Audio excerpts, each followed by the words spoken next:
Divendres.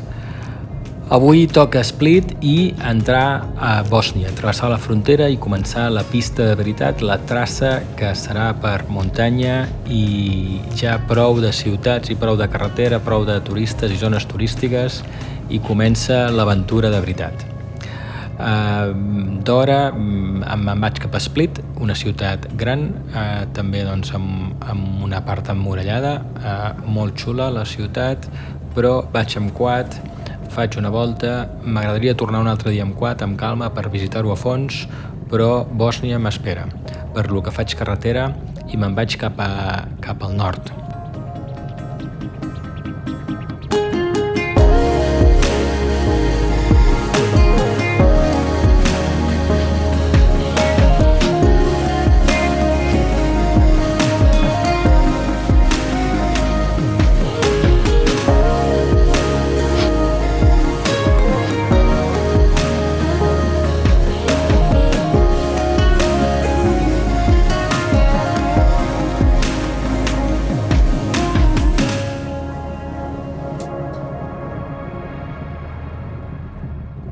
Estic a 20 quilòmetres de la frontera amb Bòsnia i he parat a dinar amb una cervesa local.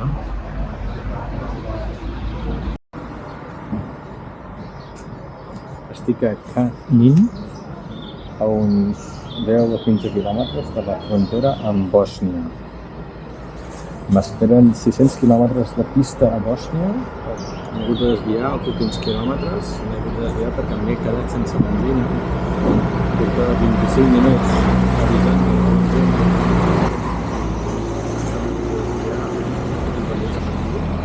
I segueixo cap al nord fins a la frontera amb Strimka. Estic a potser 2 o 3 quilòmetres de la frontera sortint de Croàcia i entrant a Bòsnia. Uau, Croàcia molt guai, ha estat molt bé. Vaig entrar ahir, surto avui, ha sigut una cosa molt ràpida, però quin espectacle de paisatge. El primer tros vaig fer una mica de pista, la resta ha sigut carretera, com aquesta que acabo de fer, que són carreteres comarcals, amb poc trànsit i el paisatge és impressionant. Muntanyes, verd, brutal. Molt bé. I aquí tenim el quad, que s'està portant molt bé, i estic amb aquesta pista que està clar que l'han arranjat fa poc, o l'han feta nova o l'han arranjat, però no és gaire històrica. Cap a Bòsnia. Són les 2 i ja he dinat.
Travesso la frontera, és una frontera doncs, que no hi havia ningú, jo sol, o sigui, arribo, m'ho fan ràpid, passaport, documents i cap a dins.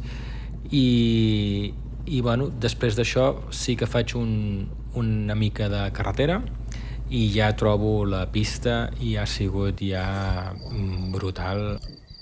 Ja sóc a Bòsnia, he travessat la frontera, és una frontera de muntanya molt poc transitada i molt poc. I amenaça pluja, crec que m'hauré de tornar a ficar el tratge d'aigua per variar.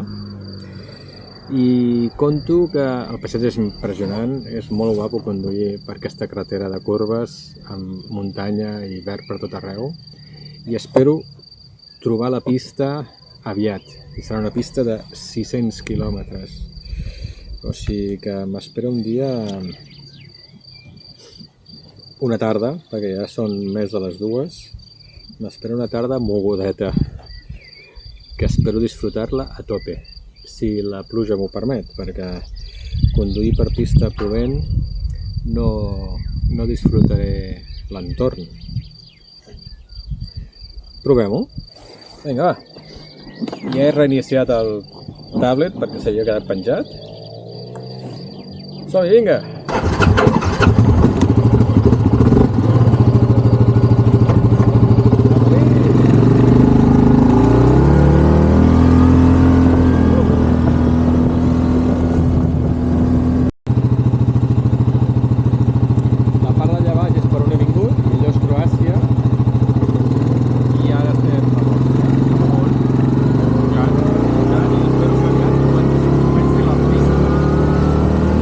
Inicialment la pista és plana, pista ampla, molt fàcil de conduir, res tècnic, i entre prats i turons.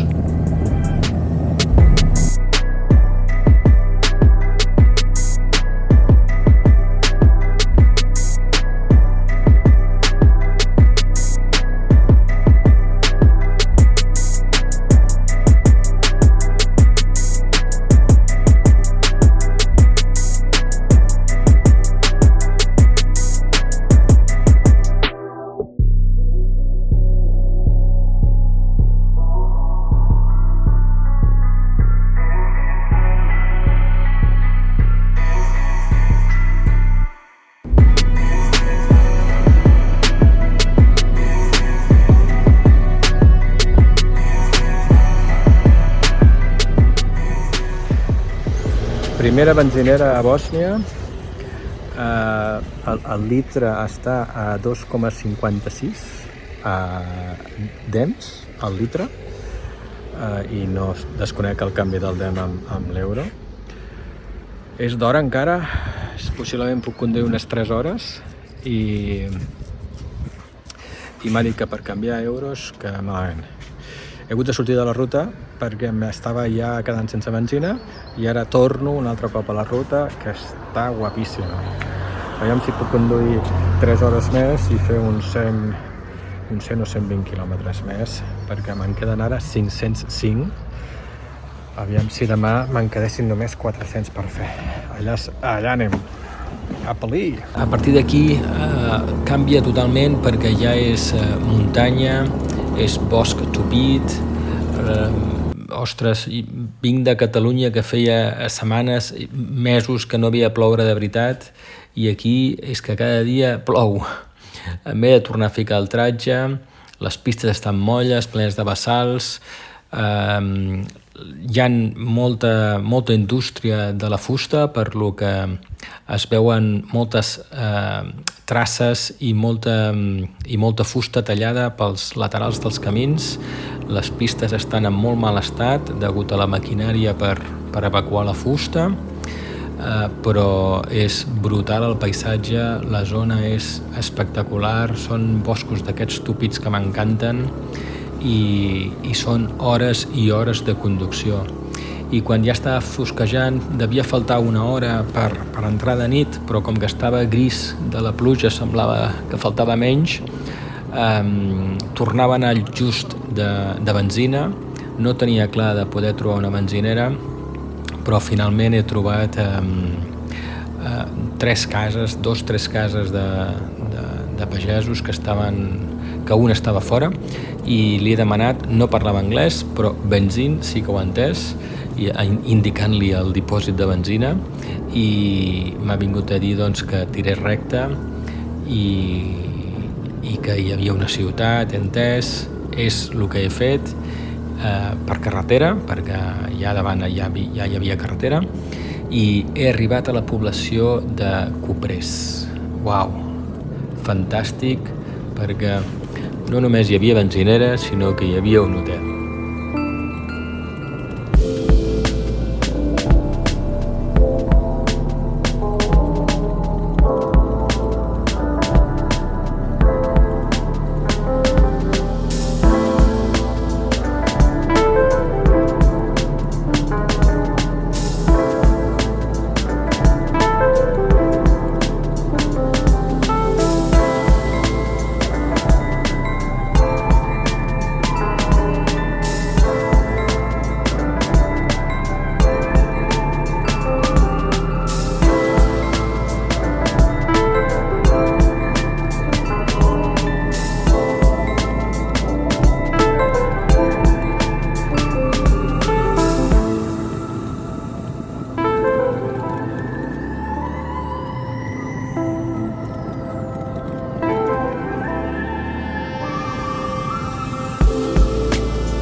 I plovent s'agraeix moltíssim. Un hotel que, bé, Hotel Cuprés, un hotel que es veu nou, mitjanet, però devia ser l'únic perquè només hi vaig veure la recepcionista i ningú més, absolutament ningú més. Descarregar, dutxar-me, baixar al restaurant i jo sol i hi havia una taula amb 3 senyores, que una era la recepcionista i l'altra era la cuinera i la tercera potser devia ser una amiga. Per lo que m'han tractat molt bé, m'han donat de menjar perfecte i ha sigut un dia rodó. Brutal el plat que em menjaré. Finalment he arribat a un hotel que, com es pot veure, soc l'únic client. Quan he entrat eren molt tard i s'estava fosquejant i que teniu habitacions d'orgies amb molta intensitat. Això és un Cevica, són com unes botifarrones amb pa. És un plat bosni, tot i que estic a la ciutat de Cuprés, que el 99% és croat. Estic a dintre de Sèrbia i el plat és Cevica, que és bosni, és un plat bosni. Estic a dintre de Bòsnia, però a Cuprés, a la ciutat de Cuprés, que no té ni 3.000 habitants, són 2.800.